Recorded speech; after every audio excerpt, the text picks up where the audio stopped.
Olá, seja muito bem-vindo. Começa agora o ComTV, jornal produzido pelos alunos do curso de Comunicação Social da UFPR. Fique com a gente. A UFPR recebeu uma palestra sobre democracia agora em abril. A convidada foi Carol Pateman, socióloga e teórica do feminismo. Nossa equipe foi conferir e mostra agora como foi o evento. Participação política e igualdade de gênero são questões que cada vez mais têm espaço nas ciências sociais. São esses os temas estudados pela professora britânica Carol Pateman, uma das maiores referências internacionais no campo da ciência política. No final de abril, ela visitou a UFPR para falar sobre os desafios encontrados pela democracia na América. Ela discute democracia a partir de uma perspectiva que tem uma intrínseca relação com as questões sociais. E eu acho que num mundo em que a gente passa por uma crise econômica e também por uma crise da representação, acho que isso é fundamental. Assim, você não pode dissociar a ideia de democracia e pensar na democracia apenas como justiça política, como igualdade de direitos políticos, mas também direitos sociais. A professora, que tem 9 livros publicados e é uma das grandes teóricas do feminismo, mostrou na palestra um panorama geral da sociedade atualmente, apontando diversos problemas nos regimes de países democráticos. Uma das grandes questões são as políticas econômicas atuais, que têm causado angústia em muitas pessoas. Esse é um dos desafios. Outro é que tudo tem se militarizado muito, há muitas guerras, e seria muito bom se isso chegasse a um fim o quanto antes. Miriam Aldeman, professora do curso de Ciências Sociais e estudiosa de Pateman, chamou a atenção para a grande presença feminina na palestra e sua crescente participação nas ciências sociais. A área de ciência política que ainda, infelizmente, é bastante masculina, então geralmente atrai mais homens para falar sobre questões que excluem esse olhar de gênero, e surte um efeito simbólico ter ela aqui, né, de mostrar que, em primeiro lugar, há grandes teóricas políticas mulheres. Por muito tempo nós fomos excluídas e demorou muito tempo e muitas lutas para as mulheres serem admitidas como cidadãs completas, votar, ter direitos políticos e civis. E a batalha ainda continua para que as mulheres possam conseguir empregos e ocupações que querem, mas terem um salário igual ao dos homens, para fazer um trabalho equivalente. Mulheres ainda são muito mais pobres do que os homens em geral. Então, sim, é muito importante que as mulheres sejam ativas na política.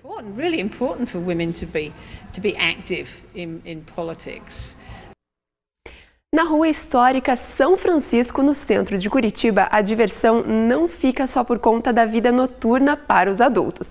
As crianças ganharam uma feira infantil, que acontece aos domingos pela manhã. O projeto é da Prefeitura, em parceria com os proprietários de bares e lojas. A revitalização da Rua São Francisco, em Curitiba, já inclui as crianças. Para tal, a Prefeitura, junto com donos de bares e lojas, organiza aos domingos de manhã uma feira voltada ao público infantil. São montados vários brinquedos que servem de chamariz para a criançada. Essa iniciativa foi para tirar um pouco as crianças de dentro de casa, entendeu? Trazer para a rua com os brinquedos que a gente tem, com os tabuleiros gigantes que a gente chama, né? Com a antiga dama, a trilha, né? O jogo da velha, passatempo, brinquedos que as crianças hoje em dia já não brincam mais, né? Os pais têm o lazer deles, né? Eles podem vir no restaurante, almoçar, e pode deixar as crianças deles ficarem brincando na rua sem preocupação de onde que estão as crianças, entendeu? São vários brinquedos colocados naquela rua para atrair as crianças. Lari, de 5 anos de idade, é moradora da Rua São Francisco e diz que vai sempre acompanhada pelo pai porque é uma boa feira. Eu gosto de brincar aqui porque aqui tem vários brinquedos e é legal. E também as crianças podem brincar e também não precisa pagar. E daí é legal. Apesar da feira infantil ser nova e ter um movimento fraco, ela conseguiu atrair Elígia, que leva sua neta de 1 ano de idade, para se divertir. Eu acho maravilhoso, achei ótimo É um espaço a mais para a criança brincar, né? Tem um passeio público aqui perto, mas não é muito familiar. E aqui está bem familiar, bem gostoso, uma ideia nova, né? O pessoal está começando a vir agora, tudo. Eu achei uma iniciativa ótima. Para Fábio André, que mora próximo da Rua São Francisco, a iniciativa é uma forma de transmitir a história da cidade a novas gerações. E sempre que pode, ele traz o filho para brincar na feira. Excelente iniciativa, porque essa rua é uma rua histórica e é muito importante para as nossas futuras gerações. Revitalizada há mais de 2 anos, a Rua São Francisco já conquistou a simpatia de muitas pessoas à noite, sobretudo jovens. Em parceria com o município, donos de lojas e bares fazem de tudo agora para conquistar a simpatia da criançada. E a única forma encontrada é a criação de feira infantil aos domingos de manhã. A feira infantil é um projeto piloto da prefeitura e, caso dê resultados satisfatórios, será expandida para outras ruas da cidade. Cada bairro vai ter a sua rua do lazer. Isso daí vai ser junto com os comerciantes, a prefeitura junto com seus comerciantes, para poder ver qual bairro, qual rua vai ficar as ruas do lazer. Só por enquanto só tem essa rua aqui e outra lá no sítio cercado. A revitalização da Rua São Francisco tem como objetivo tirar o ar de perigo das ruas de Curitiba, bem como atrair a circulação das pessoas e movimentar o comércio. Muito legal a iniciativa. Bom, a universidade produz muito conhecimento. Nada mais justo do que aplicá-lo para ajudar a melhorar aspectos sociais e ainda retribuir o investimento da população no ensino público. E é exatamente esse o objetivo dos projetos de extensão. Hoje a gente conhece o Núcleo de Comunicação e Educação Popular da UFPR. A Universidade Federal do Paraná conta com 289 projetos de extensão. No curso de Comunicação Social, o Núcleo de Comunicação e Educação Popular, o NCEP, trabalha diretamente com a comunidade e sua transformação através da comunicação. Então a gente vai para prestar uma atividade, ou desenvolver atividades de comunicação em comunidades, permitindo que essas comunidades se apropriem de ferramentas, se apropriem dos processos de comunicação e possam de alguma maneira também se expressar. Os estudantes entram no NCEP por meio de um processo seletivo e trabalham nas áreas de extensão e pesquisa. Na extensão, eles contribuem com o jornal A Laje, feito em parceria com o Movimento Nacional de População de Rua, e na Rádio Escola nos colégios Manuel Ribas, no Prado Velho, Herbert de Souza, em São José dos Pinhais, e no Sense Fazenda Rio Grande. Para os alunos, participar de um projeto como o NCEP é uma oportunidade de ter uma visão maior do mundo e contribuir para o desenvolvimento social. Só a partir de um projeto como o Núcleo de Comunicação e Educação Popular pode levar o aluno à comunidade e fazer com que ele entenda melhor como funciona a comunicação num âmbito um pouco mais social, um âmbito um pouco maior do que aquele que ele aprende em sala de aula. O projeto da Rádio Escola no Manuel Ribas, além de fazer oficinas de rádio e vídeo, também organiza uma feira de profissões e uma visita à universidade. E segundo o diretor do colégio, essa parceria contribui muito para o desenvolvimento dos alunos. Nós vemos com muita satisfação quando a universidade vem para dentro da escola. Além dessa aproximação, que eu penso que ela é muito importante, nós percebemos também que nos professores eles se sentem muito mais rejuvenescidos e muito mais motivados a fazer um trabalho diferenciado pela presença dos acadêmicos dentro da escola.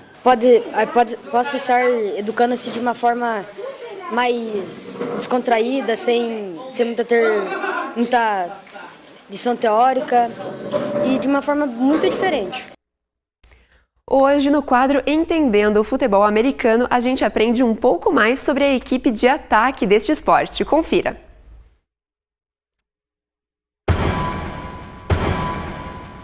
Olá! No programa anterior, eu expliquei o básico do futebol americano. Hoje vou explicar como funciona a equipe de ataque. Na equipe de ataque, há um jogador principal que comanda tudo. O nome dele é quarterback, ou simplesmente QB. Ele faz passes e chama jogadas. Dessa forma, o quarterback controla estrategicamente o time. Ele é o capitão do ataque no futebol americano. O papel dele é fundamental para o bom funcionamento da equipe. Mais na frente, ao central, assim como o nome sugere, ele fica no meio da linha da frente, tendo a função de fazer os chamados snaps. Tá, Mas o que é um snap? O snap é quando o central joga a bola para trás no momento em que os times estão em formação de linha. É um dos lances mais conhecidos do esporte. O snap marca o início da jogada no futebol americano. Além dos snaps, o central faz bloqueios no meio da linha. Dessa forma, ele cria espaço para outros jogadores correrem e dá mais tempo para que o QB consiga agir. Do lado do central, há os chamados left e right guards. O trabalho deles é de bloquear os jogadores da defesa que querem derrubar o quarterback ou parar corridas. Do lado dos guards, há os left e right tackles. Locais mais próximos das pontas da linha, eles têm a função de impedir jogadas do time adversário. É muito perigoso quando um quarterback toma um tackle por algum ponto cego. E por hoje é só. Semana que vem vamos continuar falando sobre o ataque.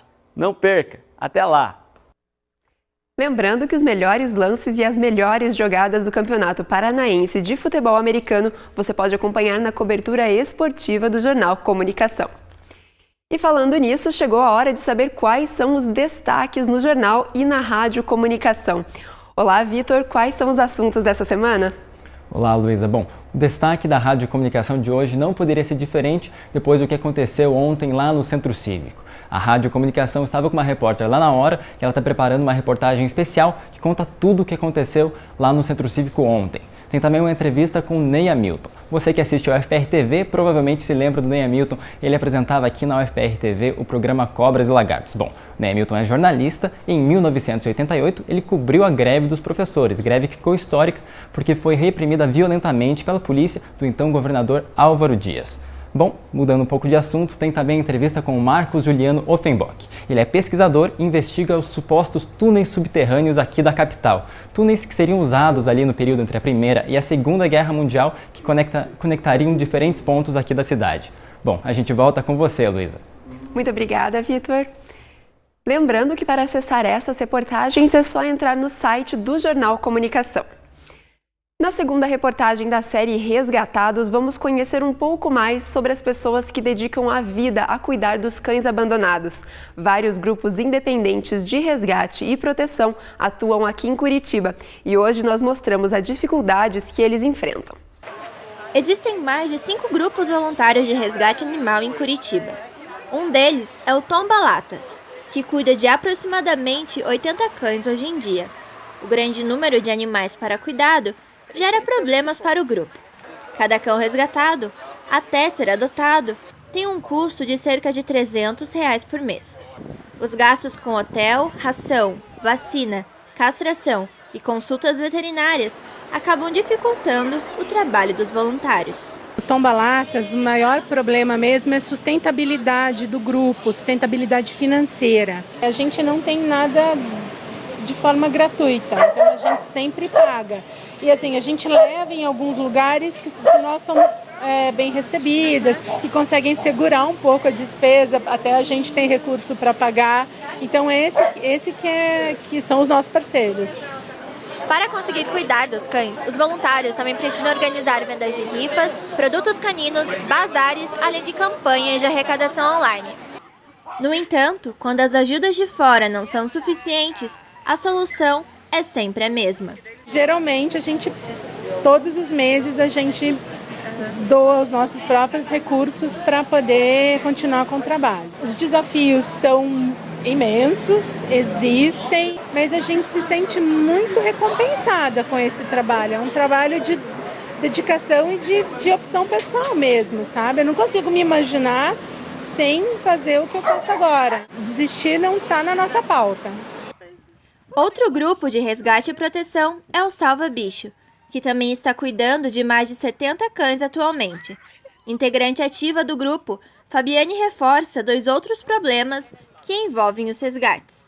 O maior problema que a gente enfrenta é a falta de apoio do poder público na questão de castrações, de atendimento veterinário, né, a baixo custo ou até gratuito, e do desconhecimento da população sobre as leis que protegem os animais. A Rede de Proteção Animal de Curitiba é a responsável pelo governo da cidade em resgatar, tratar e doar os animais em situação de abandono. No entanto, a rede não consegue dar conta de tantos animais na rua. E por isso é que o trabalho dos grupos voluntários de resgate acaba se tornando tão importante para esses cães sem casa. O amor fala mais alto sempre, né? A gente faz com muita paixão e com muita esperança de que o que a gente faz um dia não seja necessário. Porque se todas as pessoas respeitarem e defenderem os animais, eles vão poder coabitar esse mundo de uma forma que a gente não precise defendê-los e que eles sejam, sim, parte integrante de um mundo que é de todos. A equipe de reportagem tentou entrar em contato com os representantes da Rede de Proteção Animal, mas não conseguiu resposta até o fechamento desta edição. Quem quiser ajudar os grupos com doações, é só entrar em contato nas páginas do Facebook do Tombalatas e do Salva Bicho. Para muita gente, o quilombo é algo que só existe nos livros de história, mas eles estão bem mais perto do que a gente imagina. A comunidade invernada Paiol de Telha fica aqui no estado do Paraná e existe desde o século XIX. Os quilombolas tiveram uma ótima notícia: eles estão perto de receber a titulação do território que é deles por direito. A história recente da comunidade quilombola invernada Paiol de Telha ainda é de resistência. O evento Quilombo Cultural, que movimentou a Rua São Francisco no último sábado, buscou dar visibilidade para a atual situação dos quilombolas. Eles lutam pela titulação das próprias terras.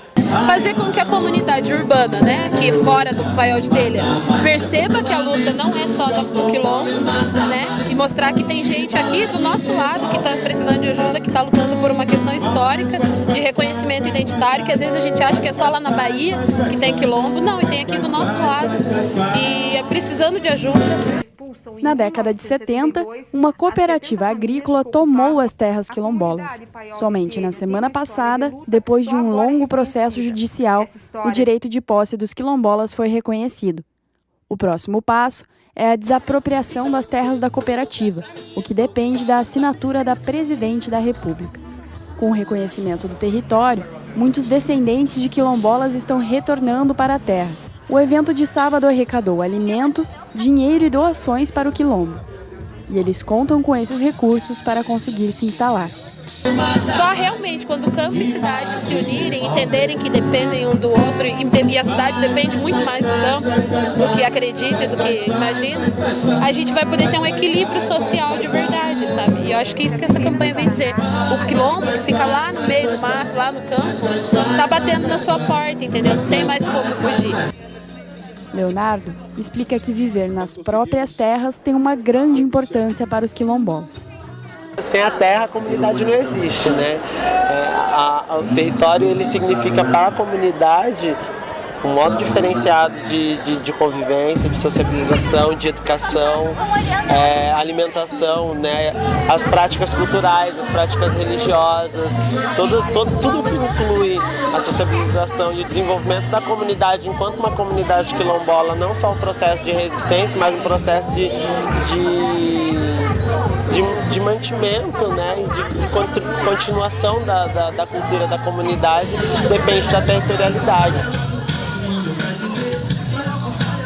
São os guerreiros ousados que, como tigres mosqueados, combatem a solidão, homens simples, fortes, bravos, hoje míseros escravos, sem luz, sem ar, sem razão. O ComTV fica por aqui. Não perca a próxima edição. A gente traz depoimentos exclusivos dos professores e servidores públicos que estavam nas manifestações desta semana em frente à Assembleia Legislativa e que sofreram com a violência empregada contra eles. Até a próxima. Tchau!